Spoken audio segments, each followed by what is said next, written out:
കാരണം തീരുമാനങ്ങൾ എടുക്കാൻ ഒരു നയപരമായ തീരുമാനം അക്കാര്യത്തിൽ എടുത്തതിന് ശേഷം ഇപ്പോഴത്തെ കിഫ്ബിയുടെ അവസ്ഥയും അവിടെ നടക്കുന്ന കാര്യങ്ങളും എല്ലാം കൃത്യമായി പരിശോധിച്ച് വേണ്ട രീതിയിൽ കിഫ്ബിയെക്കുറിച്ചുള്ളൊരു തീരുമാനം ഉണ്ടാവും.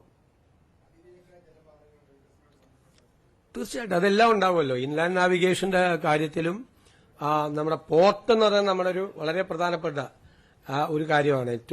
ഏറ്റവും പ്രയോറിറ്റി കൊടുക്കുന്ന ഡ്രീം പ്രോജക്റ്റാണ്. നേരത്തെ തന്നെ പറഞ്ഞതുപോലെ ഈ തുറമുഖ നഗരമാക്കി മാറ്റുമ്പോൾ ഇൻലാൻഡ് നാവിഗേഷനും പ്രധാനപ്പെട്ട വാട്ടർവേസും നമ്മുടെ ഇന്ന് അദ്ദേഹം തന്നെ പ്രസംഗത്തിലുണ്ട്, നദികൾ, തടാകങ്ങൾ, ഇതിനെല്ലാം ഇന്റഗ്രേറ്റ് ചെയ്തുകൊണ്ടുള്ള സംയോജിപ്പിച്ചുകൊണ്ടുള്ള വലിയ പദ്ധതിയാണ് വരുന്നത്.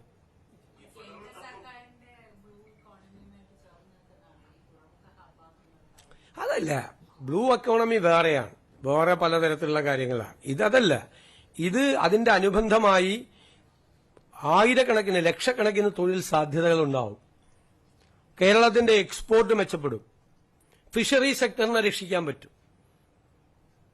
ഫിഷ് പ്രോസസിംഗ് ഉൾപ്പെടെയുള്ള കാര്യങ്ങൾ, ലോജിസ്റ്റിക് പാർക്കുകൾ ഉണ്ടാവും. ടൂറിസം ഡെവലപ്പ് ചെയ്യും. രണ്ടാം ഘട്ടവും മൂന്നാം ഘട്ടവും ക്രൂയിസ് പാസഞ്ചേഴ്സാണ്. പാസഞ്ചേഴ്സ് യാത്ര ചെയ്യും. ഇപ്പോൾ യൂറോപ്പിൽ പോയിട്ടാണ് ആളുകൾ ഷിപ്പിലൊക്കെ യാത്ര ചെയ്യുന്നത്, വെസൽസിലൊക്കെ യാത്ര ചെയ്യുന്നത്. ഇവിടെ യാത്ര ചെയ്യാൻ പറ്റും. ഇന്റേണലായിട്ടും പറ്റും, പുറത്തേക്കുള്ളത് പറ്റും.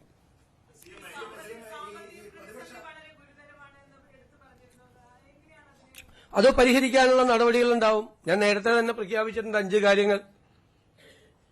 നല്ല ഫിനാൻസ് മാനേജ്മെന്റ് ഉണ്ടാവും. ടാക്സ് അഡ്മിനിസ്ട്രേഷൻ പുനഃസംഘടിപ്പിക്കും. ഖജനാവിലെ ലീക്കേജ് തടയും. ഇക്കോണമിയെ ഉത്തേജിപ്പിക്കുന്നതിനുള്ള പദ്ധതികളുണ്ടാവും.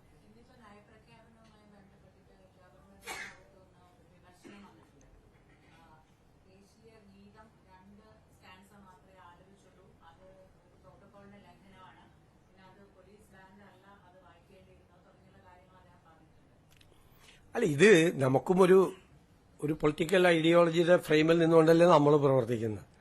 നമുക്ക് ആ കാര്യത്തിൽ കൃത്യമായ തീരുമാനങ്ങളുള്ള ഒരു പാർട്ടിയാണ് ഈ മുന്നണിക്ക് നേതൃത്വം കൊടുക്കുന്നത്, മുന്നണിയുമാണ്.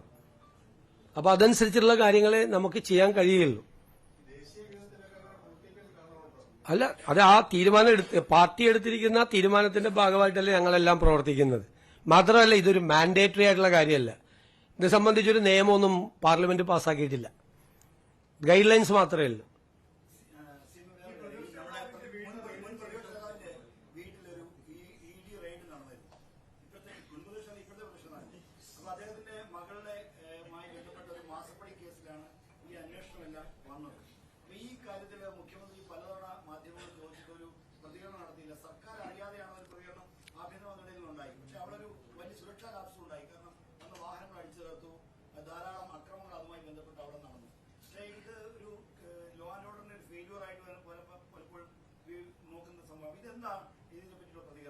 ഇനി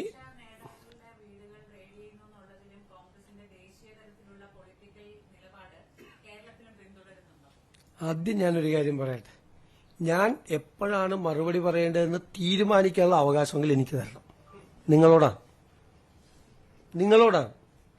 ഞാൻ മറുപടി പറഞ്ഞില്ല, മൗനിബാബയാണ്. 12 പ്രാവശ്യം ചോദിച്ചു. എങ്ങനെയാ ചോദിച്ചതെന്നറിയാം? ഒന്ന് രാവിലെ ഞാൻ വീട്ടിൽ നിന്ന് ഇറങ്ങിയതാണ് വീട്ടിൽ നിന്ന്. അപ്പൊ ചോദ്യം. അത് കഴിഞ്ഞിട്ട് ഞാൻ വീണ്ടും അകത്ത് കയറി കുളിച്ച് പുറത്തേക്ക് ഇറങ്ങിയപ്പോൾ വീണ്ടും മൈക്ക് വെച്ച് ചോദ്യം. ഞാൻ കേരള ഹൗസിലേക്ക് കയറുമ്പോൾ ചോദ്യം, ഇറങ്ങുമ്പോൾ ചോദ്യം. പിന്നെ ഞാൻ വണ്ടിയിൽ കയറിയിരിക്കുമ്പോൾ ഒരു മൈക്ക് എന്റെ മുഖത്ത് വന്നാ ഇടിച്ചത്. ഞാൻ ആരോടും പറഞ്ഞിട്ടില്ല ഇതുവരെ. ഇപ്പൊ നിങ്ങളോട് രഹസ്യോട് പറയാ, എന്റെ മുഖത്താണ്. ഞാൻ ഒന്നും പറഞ്ഞില്ല, സത്യം. എന്നിട്ട് എന്നോട് ചോദിച്ചു. അപ്പോഴും ഞാൻ ഒന്നും പറഞ്ഞില്ല. എപ്പോഴാണ് പറയേണ്ടതെന്ന് തീരുമാനിക്കാനുള്ള അവകാശമെങ്കിലും ദയവ് ചെയ്ത് എനിക്ക് തരാം. കൂടുതൽ വാർത്തകൾക്ക് news 18 Keralam YouTube channel subscribe ചെയ്യുക.